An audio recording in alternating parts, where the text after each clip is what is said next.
C'est des terrains inondables. Hein. Je ne sais même pas pourquoi la mairie elle a laissé construire des choses. Hein. Là, on voit ça, tout ça là. À chaque heure, on disait, bon, c'est monté de ça, ça va arrêter, ça va s'arrêter dans 20 cm, dans 10 cm, tu vois comme.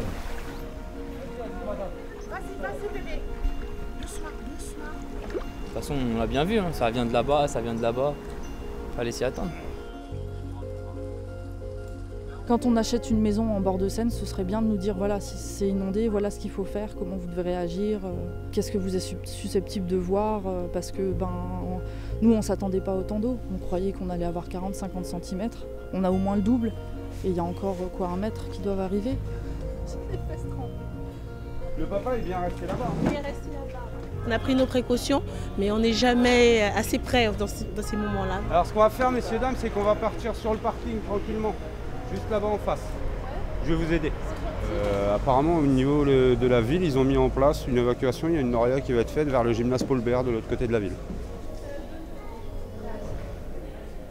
Les gens sont solidaires. Il y a beaucoup de personnes qui sont venues faire des dons de vêtements, des commerçants qui sont venus faire des dons aussi de produits d'hygiène, de choses et d'autres.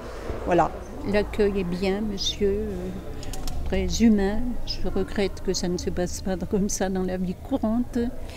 Il y a beaucoup de solidarité qu'on rencontre dans ces moments-là. Hein, et ça fait chaud quand même au cœur.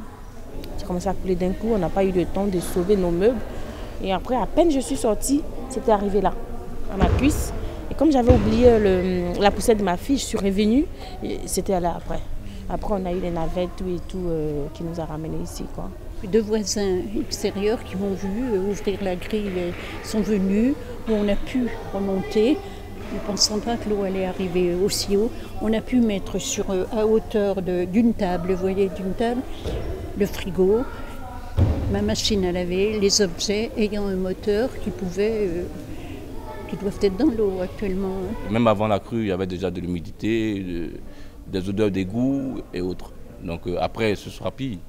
Et puis voilà, donc est-ce qu'on pourra correctement habiter ces maisons avec nos enfants qui sont tout le temps malades parce qu'il y a des situations d'humidité, le rhume. Le gymnase, pour le moment, est réquisitionné pour accueillir toutes ces familles qui sont dans l'impossibilité complète, pour l'instant, de rentrer à leur domicile. Et puis, je dirais que les choses, elles évoluent un petit peu au jour le jour.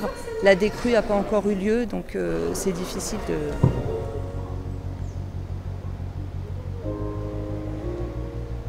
Malheureusement, le seul aide qu'on a eu, c'est si vous abandonnez la maison, vous avez la disponibilité d'un gymnase, vous avez la nourriture, vous avez tout, mais c'est seul si vous abandonnez la maison. C'est là, comme nous, qu'on était très courageux, on est resté dans la maison, on était oubliés complètement.